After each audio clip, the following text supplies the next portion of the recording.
What's going on, you guys? Welcome back to the channel. Today's a very exciting day because I'm taking another big step in the build process of my car. In the last video, you guys saw that I installed the catless downpipe, drove it around, and also put on a stage 2 tune. That was pretty cool. I actually did run into some problems after a couple weeks of driving around. I ended up running into some fueling problems, and that's what today's video is kind of about.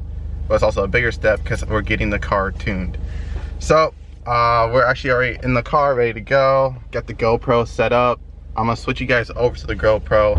So never mind, the GoPro didn't want to work. It kept dying even though it said it was fully charged.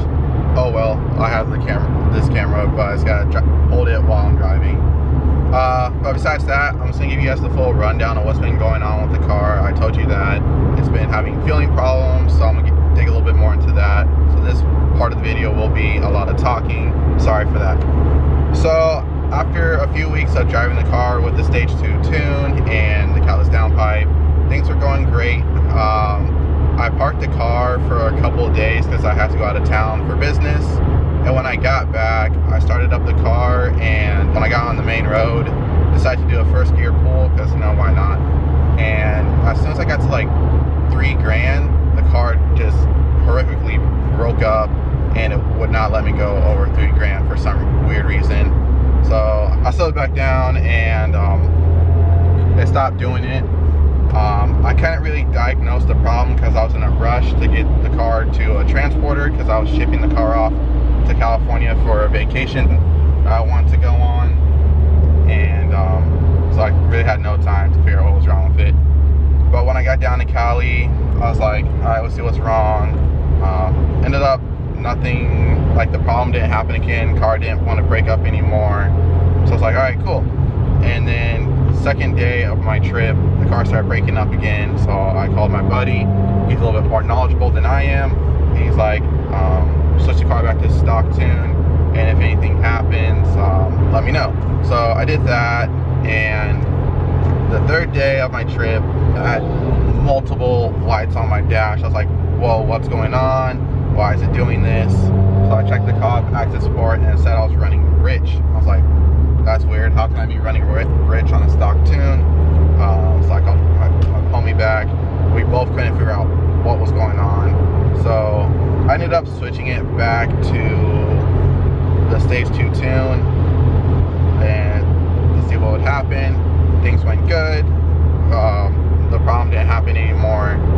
So on the final day, everything was chilling, and then I left the car in Cali for a good week.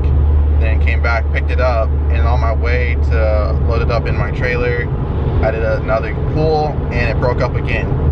I was like, what the hell? What's going on? So switched it back to stock tune, left it, stopped messing with the car because I didn't want to do any more further damage than I was most likely already doing, and left it at that. A couple days went by, I was chilling, and then all of a sudden got a check engine light, and I was like, alright, what's the problem? Checked it, and now it said my car was running lean. So I was like, I immediately started freaking out. Drove back home, parked the car, stopped driving it, and let it sit. And then after a couple days, since I was gone again for work, and I came home to see how the car was doing,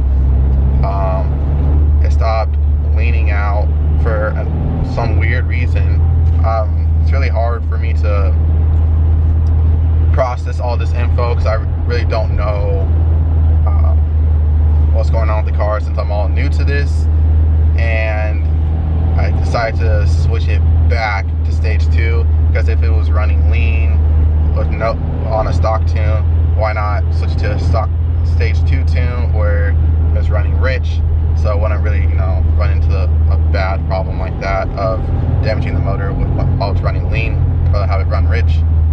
And ever since then, the car's been fine, but I'm honestly over it and I don't want to do any more damage to the motor. I'm not sure if I've already done damage or not. Hopefully not. But that's the big reason why I'm going to the tuner today. But I'm also very excited to go to the tuner. My friends have referred me to this tuner multiple times, so I stopped slacking and finally hit him up. He got me in this morning, so that's where we're headed right now, obviously. And he's tuned multiple of my friends' cars, and they have nothing but good things to say about him, so I'm pretty hyped on that. His name is TunedByWali. He specializes in Evos and Subarus and other cars. I'm not sure the other cars, but I'll put his Instagram in the link down below so you guys can check him out and get your car tuned by him. I'm 19 minutes away, and oh, yeah, check engine light on the dash. No problem, I already checked it. It's just the cat. But once again, I am super excited for this. I've always wanted to get a car tuned. This is another big step in the building process of my car, and I'm just super happy. It's another goal checked off my list of things I want to do, and I don't really know what else to say. I'm just super happy, and I can't wait to get the car tuned and see what goes into the process of actually tuning. But with that being said, I'm just focus on the road, put the camera down, and I'll get back to you guys when we get there. Alright guys, so we're here with Wally. Currently setting up the map right now. What's going on, guys? So right now we're about to flash the map. The first map, we're just going to be testing stuff out. It's dialed in, but it's going to be somewhat rough in certain areas. You know, obviously we don't know how the car will respond right away to certain things, so you play it safe and put in a certain parameter and see how the car responds, and then we're going to go from there. Perfect. Pretty excited about this. Happy to finally get it tuned and stop having any more issues with the car. While he sets it up, we're just gonna wait.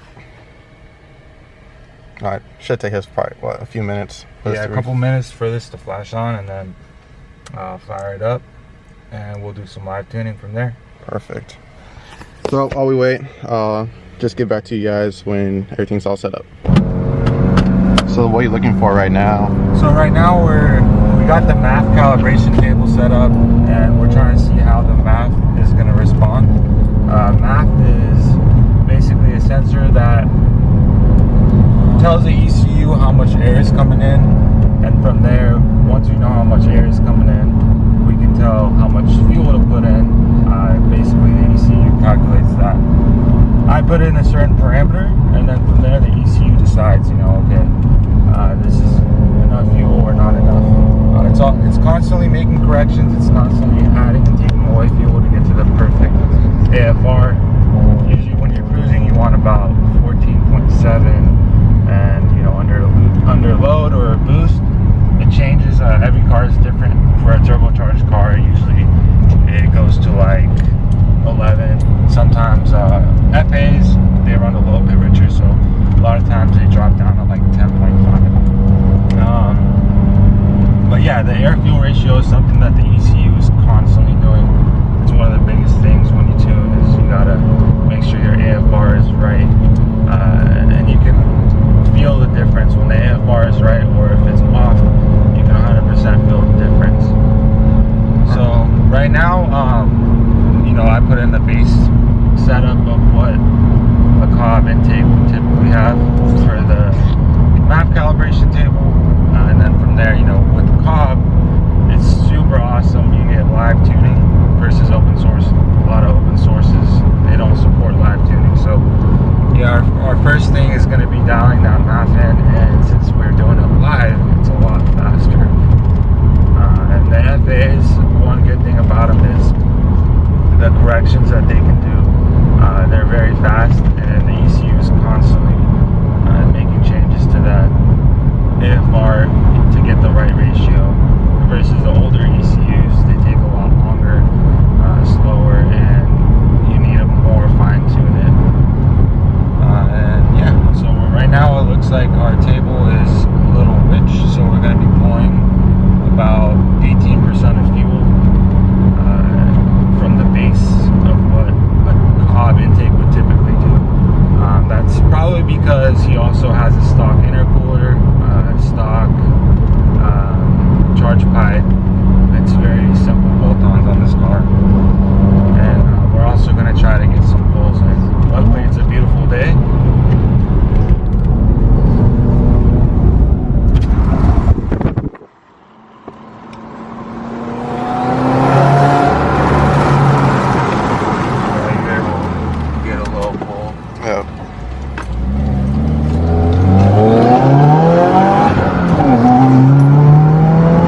created a new set of parameters that basically makes the throttle 1-to-1. So essentially it'll be like a cable system. For every, you step on it 10%, you're gonna get 10% throttle. And this is the first car I tested this on a WRX FA, and so far it's driving wonderful. It feels great, very responsive. That pull felt good. Oh yeah. We also put in a little bit of hot sauce in this tune. Just a little bit, you gotta have your fun, but you also gotta be smart about it. If you pop and burble way too much, it gets the exhaust super hot. I've seen mufflers literally blow off. It's hilarious. We got a Tome exhaust on here? Magnaflow. Magnaflow. Yep. It's a single exit, which is still really nice. I'm a big fan of the single exit systems on WRXs. A lot of people do dual. I want to do single. Single looks a lot better. Yeah, it does. It's got that JDM vibe to it. Yeah. I love this exhaust. It's mixed with a Tome and a Nvidia. Yeah. Oh, you have it. Cameron Alford. He went to Magnaflow and got it signature made. Oh shit. That's cool, man.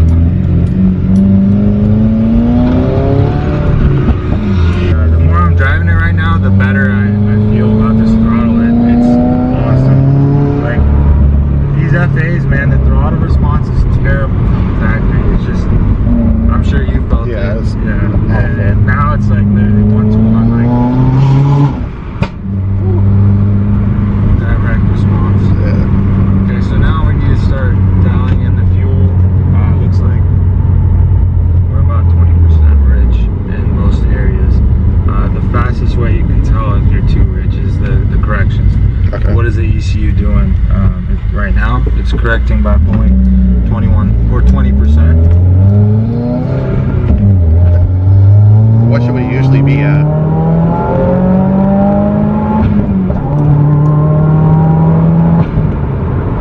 The corrections you want, so at idle you want it as close to 0 as possible. Alright.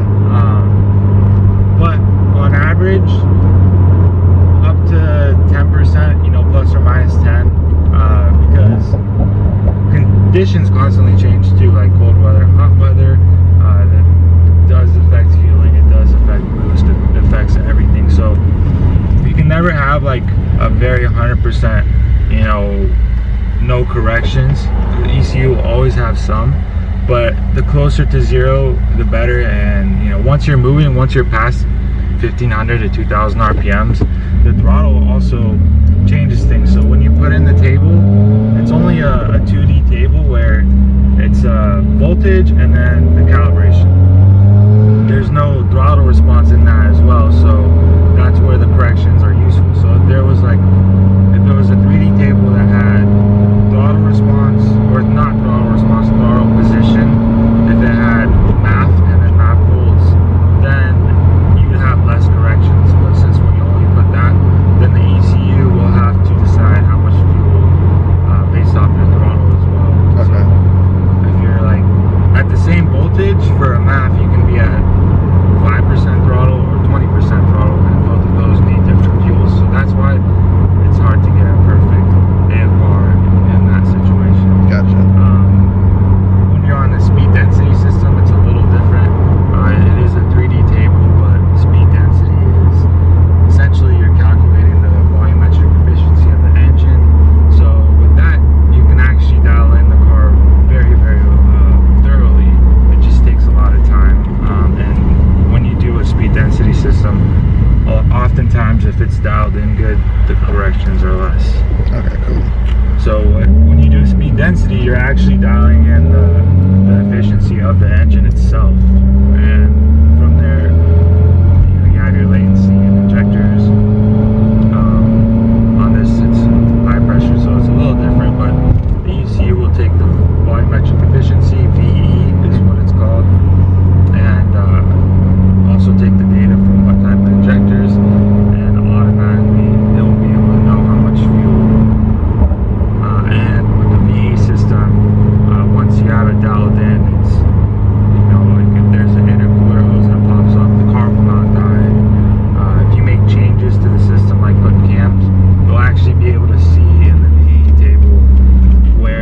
more shifts too.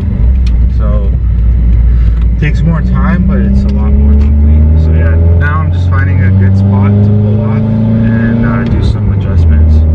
Overall, the car feels great. The throttle response is just insanely different. I actually tuned another one this morning, and it was a 2019, I believe, and we didn't do the throttle on that. And just by doing that, this feels way better. So I might be implementing this in more FAs. Glad you were able to test it on this. Oh yeah. I like to do it on cars with low miles because sometimes if you test something new on a car that has a lot of use or higher miles, then you might get bad data or bad feedback because there's other issues going on. So Gotcha. when I test drove your car this morning, it felt smooth, it felt great. So I felt comfortable being able to get good results from new things on it. Perfect. So yeah, as you can see, I can tell you added the purple to it. yeah, just a little light purple. Yeah. So here we go, we're gonna do some more tuning. All right, so you just got done finished tuning. What did you add to it this time? So we added more boost and then we tweaked the fuel table.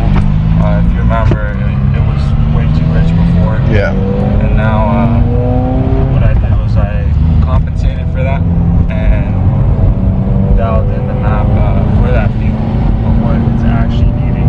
And then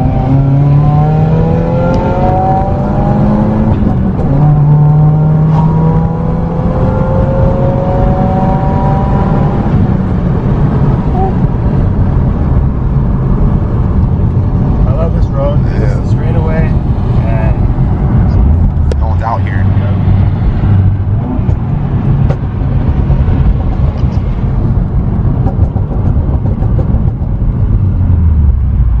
That was a nice solid pull. oh yeah, and we're still hardly making boost, so we can dial in the boost some more. Even better. So we're looking at fueling right now. Yeah, let's hold it. So there is some sort of bug with this car. I've seen other FAs do similar things. FAs do have like little quirks or bugs here and there with certain types of things, and so right now what we're experiencing is we got the fuel pressure where we want it, but the corrections are going up and down like crazy. So see, all of a sudden it's adding a ton of fuel. It's out of nowhere, it went to 35, and we're just idling. When you're idling, this should be steady. It was steady at a point, and what it's trying to do is get the AFR at 14.7. And now, see, look, it's leaning out of nowhere, and now it's trying to add as much fuel as possible. See, and now all of a sudden the fuel is back.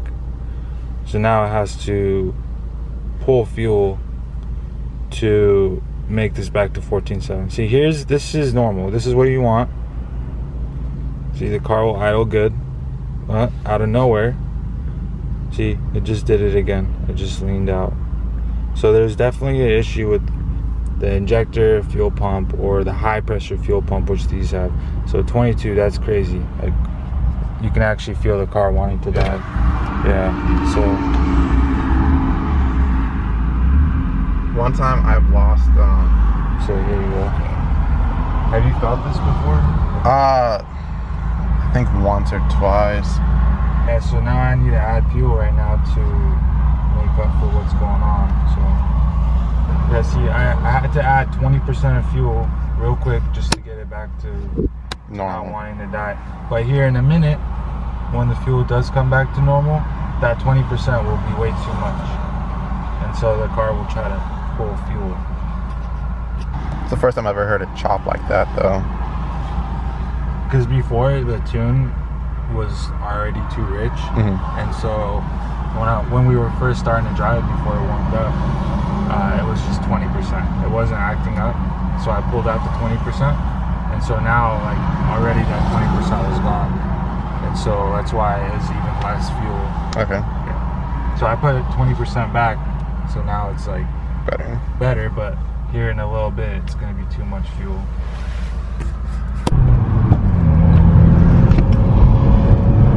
So he fixed the fueling. For now. He might act up again on us.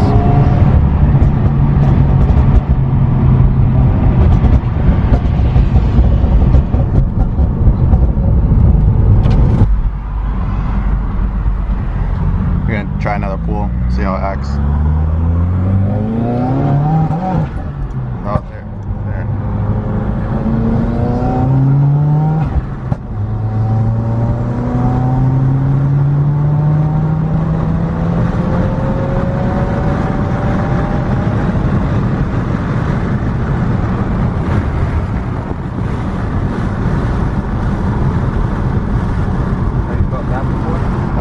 Yeah.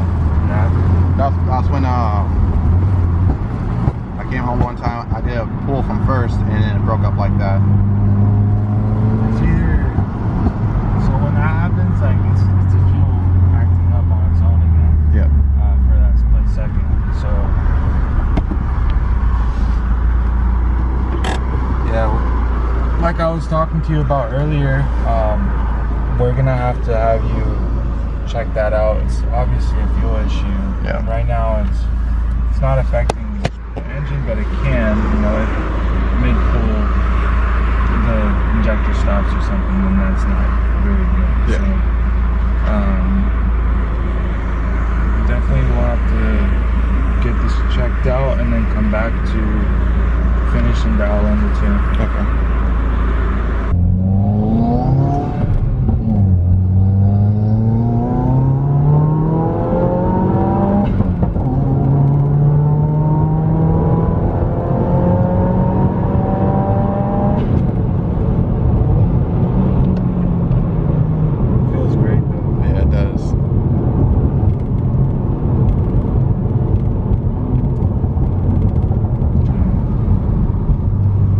See how much it pushes this time?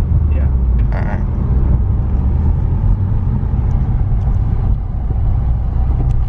So you might still get the system to rich code until you get it fixed, but the car overall is dialed in until you do fix it. Alright. And then we'll come back and finalize it. Cool. So now Do it. I need to flash it on. Okay. I need to flash this current map and then data log it with the access port. Once it's data logged, we upload that to the computer and we'll see how much power we made. Okay, cool. Get back to you guys in a second. So we got the map uploaded. We're about to do some logging.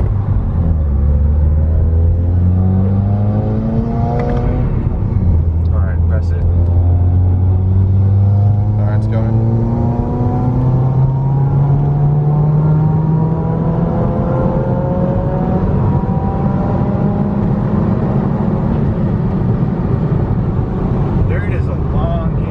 Yeah, I love dirt. That was pretty good.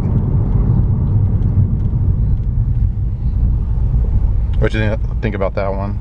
Yeah, it felt good. I purposely had to lower the boost a little bit so it doesn't hit as hard, so it's safer when, let's say, a fuel issue does happen. It gradually comes on to boost. So our power reading is going to be a lot lower now until, you know, after you fix what's going on. When you fix it, you know, do a 3-port, then we'll have like solid power. I can hit the boost hard, it will come on quick and hard and then pull a lot harder. Right now I had to gradually add boost and then taper it off just so it's on the safer side of things. Cool. Yep. So find out how much power I'm making right now. With only 18 PSI. So this is like a nice safe tune until I get everything fixed. So I'm making 280 right now. So he's at 280 and 278 torque. That's with only 18 pounds of boost, and that's with the car having the fuel issue that it does currently. And yeah, so once he fixes that, this air fuel ratio is going to be a lot smoother. You can see the car trying to correct all the time and not get a smooth AFR. And plus the boost gradually comes in. Eventually we're going to be at probably 20 PSI over here, so this is going to be a lot more, probably closer to the 300s. but it's still great for now. I know you'll get the issue taken care of, and then we'll come back for more. Perfect. Alright, well, I think that's it for today's video. If you guys like the video, make sure to like, comment, subscribe, and I'll see you guys in the next one. Have a good day.